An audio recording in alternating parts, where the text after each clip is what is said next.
Hello மக்களே, எல்லாருக்கும் வணக்கம். எல்லாரும் நல்லா இருப்பீங்கன்னு நினைக்கிறேன். Welcome back to Sundaruma Jayanthi channel. நீங்கள் இப்போ தான் நம்மளோட சேனலை ஃபர்ஸ்ட் டைம் பார்க்குறீங்கன்னா மறக்காமல் சப்ஸ்கிரைப் பண்ணிக்கோங்க.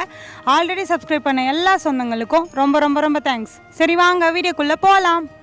ஃப்ரெண்ட்ஸ், இன்றைக்கி என்ன வீடியோன்னு பார்த்தீங்கன்னா, எங்கள் ஊரில் வந்து 48 நாள் திருவிழா, திரௌபதி அம்மனோட திருவிழா, நல்லா பெரிய திருவிழாவாக பண்ணுவாங்க. எப்படின்னா, ஒரு வருஷம் பண்ணிவிட்டு இடையில் ஒரு வருஷம் விட்டுட்டு திரும்ப இன்னொரு வருஷம், அப்படி ஒன்றுட்டு ஒரு வருஷம் அப்படி பண்ணுவாங்க. ரொம்ப ஸ்பெஷலாக ரொம்ப பெருசாக பண்ணுறது இந்த திருவிழா மட்டும்தான். மீதியெல்லாம் நடக்கும். இந்த அளவுக்கு கிராண்டாக நடக்குமா அப்படின்றது இல்லை.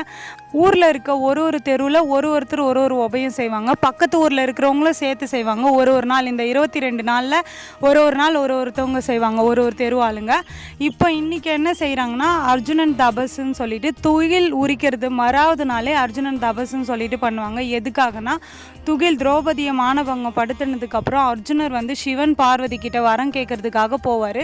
அப்போ வந்து இந்த மரத்து மேலே ஏறி தவம் பண்ணுவார். அந்த தவம் தான் வந்து லாஸ்ட்டாக பாண்டவர்களை வந்து ஜெயிக்க வைக்குதுன்னு சொல்லலாம். இப்போ இதுக்கு மேலே போயிட்டு இந்த பனைமரம் பார்த்துருப்பீங்க, அந்த பனைமரத்துக்கு மேலே போயிட்டு தவம் பண்ணுவாங்க. இப்போ இதில் என்ன ஸ்பெஷல், நான் உங்களுக்கு இதை எதுக்காக வீடியோ எடுத்து காட்டுறேன் அப்படின்னா, இந்த பனைமரம் வந்து முன்னாடி நாளே ப்ரிப்பேர் பண்ணி இதில் வந்து நல்லா பெரிய ஏறுற மாதிரி, காலை வச்சு ஏறுற மாதிரி பெரிய பெரிய கொம்பாக அடித்து அந்த கொம்புக்கு பூஜை பண்ணி பனைமரத்துக்கு குங்குமஞ்சா வச்சு மேலே வந்து ஏதோ தர்பை அந்த பூ எல்லாமே வச்சு பூஜை பண்ணி முன்னாடி நாளே வந்து கீழே ஒரு ஆள் ஆழம் தோண்டி நட்டுடுவாங்க. நட்டு ரெடியாக வச்சுருப்பாங்க. மறாவது நாள் வந்து அர்ஜுனன் தபசு, அன்றைக்கி நைட்டு கூத்து நடக்கும். காலையில் வந்து சூரியன் உதிக்கிறதுக்கு முன்னாடி குழந்தை இல்லாதவங்க, மேரேஜ் தள்ளி போகிறவங்க, மேரேஜ் வந்து நடக்காமல் ரொம்ப நாள் வந்து தோஷம் ஏதாச்சும் இருக்கவங்களாம் வந்து இந்த மரத்தை, ஜென்ஸோ லேடிஸோ எல்லாருமே மேரேஜ் வந்து ஆகாதவங்க, தள்ளி போகிறவங்க இந்த மரத்தை வந்து சுற்றலான்னு சொல்லிட்டு சொல்லுவாங்க. மெயினாக வந்து யாருக்குன்னு பார்த்தீங்கன்னா, குழந்தை இல்லாமல் ரொம்ப நாளாக குழந்தை இல்லாதவங்க வந்து இந்த மரத்தில் வந்து குங்குமஞ்சா கொட்டி குங்குமஞ்சா வச்சு அந்த அர்ஜுனன் வேஷம் போட்டு ஏறுறாங்கல்ல, அவங்களுக்கு வந்து அவங்க பாதத்தில் வந்து குங்குமஞ்சா வச்சு அவங்க காலில் விழுந்து கும்பிட்டு அவங்க மனசில் ஏதாச்சும் வேண்டிட்டு வேண்டுதலை வச்சு அவர் காலில் விழுந்து கும்பிட்டு அந்த மரத்து கீழே உட்காருவாங்க. இவர் வந்து அர்ஜுனன் வேஷம் போட்டுட்ருக்கவர் என்ன பண்ணுவார்னா, பிள்ளையார் பிடிச்சி வச்சு ஃபஸ்ட்டு விநாயகரை கும்பிட்டுட்டு சூரிய பகவானை கும்பிட்டுட்டு இங்கேருந்து கற்பூரம் இதுவெல்லாம் ஏற்றிட்டு மேலே போவார். ஒரு படிக்கும் ஒரு பாட்டு, கிட்டத்தட்ட இது நான் உங்களுக்கு கட் பண்ணி அவ்வளோ காமிச்சிருக்கேன். கட் பண்ணி ஒரு படிக்கும் 1/4 மணி நேரம் பாட்டு பாடிட்டு தான் ஏறுவாங்க. அந்த பாட்டு பாடிட்டு ஏறும்போது வந்து அர்ஜுனன் வந்து அதுதான் தவம் பண்ணுறது அப்படின்னு சொல்லிட்டு சொல்கிறாங்க. ஆல்ரெடி வந்து இதில் வந்து தொட்டில் கட்டி போகிறதுலாம் நீங்கள் பார்த்துருப்பீங்க. ஆல்ரெடி இந்த மாதிரி மரத்தை சுற்றி குழந்தை பிறந்தவங்க வந்து ஒரு வேஷ்டி வாங்கிட்டு வந்து, நான் இந்த மாதிரி குழந்தை பிறந்தா இந்த மரத்து கீழே வந்து தொட்டில் கட்டி போடுறேன் அப்படின்னு சொல்லிட்டு வேண்டிக்கிட்டவங்க தான் வந்து அந்த குழந்தைய எடுத்துகிட்டு வந்து அந்த தொட்டியில் போட்டு ஆட்டுவாங்க. ஹஸ்பண்ட் அண்ட் ஒய்ஃப் 2 பேருமே சேர்ந்து. ஆனால் ஒய்ஃப் தான் வந்து இந்த மரத்தை சுற்றுவாங்க. காலையில் எழுந்து வந்து ஈர துணியோடு அப்படியே அப்படியே குளிச்சுட்டு ஈர துணியோடு வந்து குங்குமம் மஞ்சள் எல்லாத்தையுமே எடுத்துகிட்டு வந்து வெத்தலைப்பாக்கு, வாழைப்பழம், தேங்காய் எல்லாமே எடுத்துகிட்டு வந்து இந்த மரத்தண்டை வச்சு எல்லாமே அவங்க காலில் பூசிட்டு குங்குமஞ்செல்லாம் வச்சுட்டு அதுக்கப்புறம் சுற்றி வந்துட்டு உக்காந்துருவாங்க.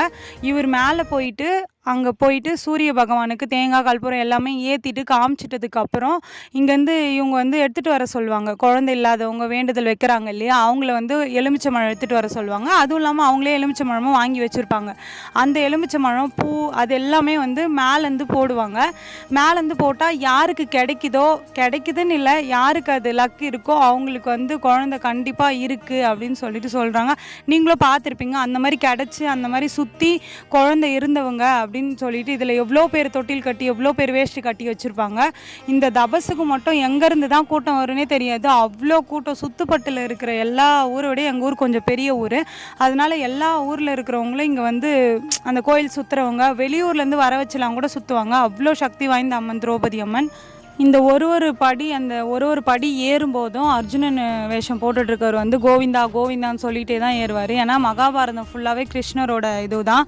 அதனால் கோவிந்தா கோவிந்தான்னு சொல்லிட்டு தான் ஏறுவார். மேலே போயிட்டு அந்த கற்பூரம் தீபாரத்தனை காட்டிட்டு அதில் எலுமிச்சம்பழம், பூங்க, அவங்க எடுத்துகிட்டு வர பூ, வாழைப்பழம் இது எல்லாமே இருக்கும். அது என்ன பண்ணுவார், ஃபஸ்ட்டு அந்த மரத்தை சுற்றி வந்து கீழே உட்காந்துட்ருப்பாங்க. குழந்தை இல்லாதவங்க மரத்தை சுற்றினாங்கன்னு சொன்னல, அவங்க வந்து சுற்றிட்டு மரத்தை சுற்றி கீழே அந்த முந்தானியை பிடிச்சிட்டு உட்காந்துட்ருப்பாங்க. அவங்களுக்கு வந்து விழுந்ததுன்னா குழந்தை இருக்கிறதாவும் அடுத்த வருஷமே குழந்தை பிறகுதாவும் இருக்கும். மெயினாக இந்த மரத்தை சுற்றினாலே வந்து குழந்தை பிறந்துரும் அப்படின்ட்டு அவங்கவுங்க கர்ம வினையை பொறுத்து தள்ளி போகிறதும் சீக்கிரமாக வரதும் அது வந்து அவங்கவுங்களுக்கு கர்மம். ஆனால் மோஸ்ட்லி வந்து கண்டிப்பாக வந்து குழந்தை இருக்கும் அப்படின்னு சொல்லிட்டு தான் நிறைய பேர் எங்கள் ஊரில் சுற்றி நான் பார்த்துருக்கேன். சிவனும் பார்வதியும் வந்து வேடன் வேஷத்தில் வருவாங்க. அப்புறம் வந்து பின்னாடி வந்து அது யாருன்னு தெரியல, கன்னிமார்கள் அப்படின்னு சொல்லிட்டு சொல்கிறாங்க. பின்னாடி 2 பசங்களுக்கு வந்து அந்த மாதிரி திருநூறு வச்சு குட்டி குட்டி பசங்களுக்கு விபூதி வச்சு எடுத்துகிட்டு வந்தாங்க.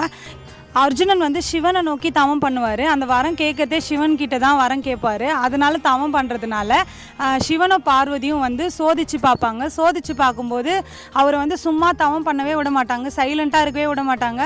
அந்த மரத்தை பிடிச்சி ஆட்டுறது, அப்புறம் கீழே அந்த மரத்து கீழே இருக்கிற மண் எல்லாத்தையும் தோண்டி அவரை டிஸ்டர்ப் பண்ணுற மாதிரி நிறைய வேலை பண்ணுவாங்க. இது வந்து எதுக்காகன்னு தெரில. பார்வதி வேஷம் போட்டு வந்தவங்க வந்து அந்த கஞ்சி தண்ணி மாதிரி பானையில் எடுத்துகிட்டு வந்தாங்க. இப்போ வந்து இறங்கிட்டு திரும்பவும் தீபாரதனை காமிச்சிட்டு இவர் வந்து என்ன பண்ணுவார், அவங்க தவம் பண்ண டிஸ்டர்ப் பண்ணுறாங்க அப்படின்னு சொல்லிட்டு அவங்கள சிவன் தெரியாமல் அடிச்சிருவார். நல்லா அடிச்சுட்டு சண்டை போடுவார். ஆனால் அவர் தவத்தை கலைக்கவே முடியாது. அதனால் அவர் தவத்தில் மெச்சி சிவனும் பார்வதியுமா வந்து அவர் கேட்குற வரத்தை கொடுத்துருவாங்க. இந்த வரத்தினால தான் அவர் வந்து பாண்டவர்கள் வந்து இந்த போரில் ஜெயிச்சதாகவும் துரியோதனனை வின் பண்ணதாகவும் வரலாறு சொல்கிறாங்க. ஆனால் உங்களுக்கு தெரிஞ்சதை கமெண்ட் பண்ணுங்கள். எனக்கு தெரிஞ்சதை நான் உங்ககிட்ட ஷேர் பண்ணியிருக்கேன். எங்கள் ஊரில் இப்படி தான் பண்ணாங்க. இதுதான் ஃப்ரெண்ட்ஸ் எங்கள் ஊரில் தபசு நடந்தது. இதுக்கு அடுத்த வீடியோ கண்டினியூவாக நான் வந்து உங்களுக்கு கொடுத்துட்டே இருக்கேன். ஏன்னா எங்கள் ஊரில் அடுத்தடுத்து இப்போது திருவிழா நடந்துகிட்டே இருக்கிறதுனால இப்போ எங்கள் தெரு உபயம் நடந்திருக்கு. நான் அடுத்து அதையும் உங்களுக்கு நான் பேக் டு அப்டேட் பண்ணுறேன். ஓகே ஃப்ரெண்ட்ஸ், இந்த வீடியோ உங்களுக்கு பிடிச்சிருந்தா மறக்காமல் சுந்தர் உமா ஜெயந்தி சேனலை சப்ஸ்கிரைப் பண்ணிக்கோங்க. இந்த வீடியோக்கு லைக் பண்ணுங்கள், உங்கள் ஃப்ரெண்ட்ஸுக்கு ஷேர் பண்ணுங்கள். கண்டிப்பாக உங்களுக்கு சான்ஸ் கிடச்சிதுன்னா உங்கள் ஊரில் இல்லைனாலும் பக்கத்து ஊரில் ஏதாச்சும் அந்த மாதிரி தபசு முறையிறாங்கன்னா கண்டிப்பாக போய் குழந்தை இல்லாதவங்களுக்கு ரெக்கமெண்ட் பண்ணி போய் சுற்ற சொல்லுங்கள். இதோட இந்த வீடியோவை முடிச்சுக்கிறேன். நெக்ஸ்ட் வீடியோவில் பார்க்கலாம். பாய்.